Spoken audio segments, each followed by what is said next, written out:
جو شخص تمہارے خون میں سے نہ ہو اور پھر بھی تمہیں پیار اور محبت دے، بے شک تمہارے لیے وہ بہترین رشتہ ہے۔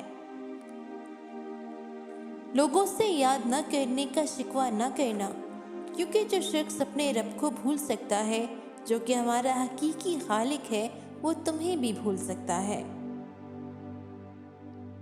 زندگی میں یہ 2 اصول ہمیشہ یاد رکھو۔ دوست سے غصے میں کہی ہوئی بات کبھی دل پر مت لو۔ نمبر 2، دوست سے کبھی غصے کی حالت میں بات مت کرو۔ شک کو کبھی بھی اپنے اوپر غالب نہ آنے دو، ورنہ تمہیں دنیا میں کوئی بھی ہمدرد نہ ملے گا۔ 4 چیزوں کو ہمیشہ سنبھال کر رکھو۔ نمبر 1، تنہائی میں سوچ کو۔ نمبر 2، محفل میں زبان کو۔ نمبر 3، راستے میں نگاہ کو۔ اور نمبر 4، نماز میں دل کو۔ اس انسان پر اعتبار کرو جو تمہاری 3 باتیں جان سکے۔ نمبر 1، تمہاری خاموشی کے پیچھے وجہ۔ نمبر 2، تمہاری خوشی کے پیچھے تم۔ نمبر 3، تمہارے غصے میں چھپا پیار۔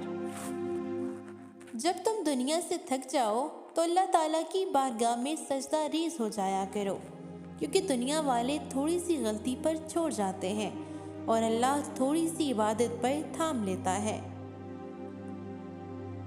زندگی کے 3 اصول بنا لو۔ اس سے ضرور معافی مانگو جسے تم چاہتے ہو۔ اس سے کبھی کچھ نہ چھپاؤ جو تم پر اعتبار کرتا ہو، اور اس سے کبھی مت چھوڑو جو تمہیں چاہتا ہو۔ جس انسان کا دل دوسروں کو تکلیف میں دیکھ کر بے چین ہو جائے، سمجھ لو اس دل میں اللہ رہتا ہے۔ انسان اپنی دعاؤں سے ہی اپنا مقدر لکھتا ہے، اور انسان کی دعائیں ہی انسان تک وہ سب کچھ لے آتی ہیں جو اس کے نصیب میں بھی نہیں ہوتا۔ اپنے فیصلے اللہ پر چھوڑ دو، کیونکہ اللہ کے فیصلے ہماری خواہشوں سے بہتر ہوتے ہیں۔ انسان وہ مانگتا ہے جو اسے اچھا نظر آ رہا ہوتا ہے، لیکن اللہ اسے وہ عطا کرتا ہے جو اس کے لیے اچھا ہوتا ہے۔ عقل مند ہمیشہ آخرت کے غم و فکر میں مبتلا رہتا ہے۔ علم انسان کا کھویا ہوا مال ہے، جہاں سے ملے لے لو۔ اللہ تمہارے رزق کا راستہ پہلے ہی بنا دیتا ہے، لیکن عطا وقت آنے پر کرتا ہے۔ جب گناہوں کے باوجود تمہیں اللہ کی نعمتیں مل رہی ہیں تو تیار ہو جانا، تمہارا حساب قریب ترین ہے اور سخت ترین ہے۔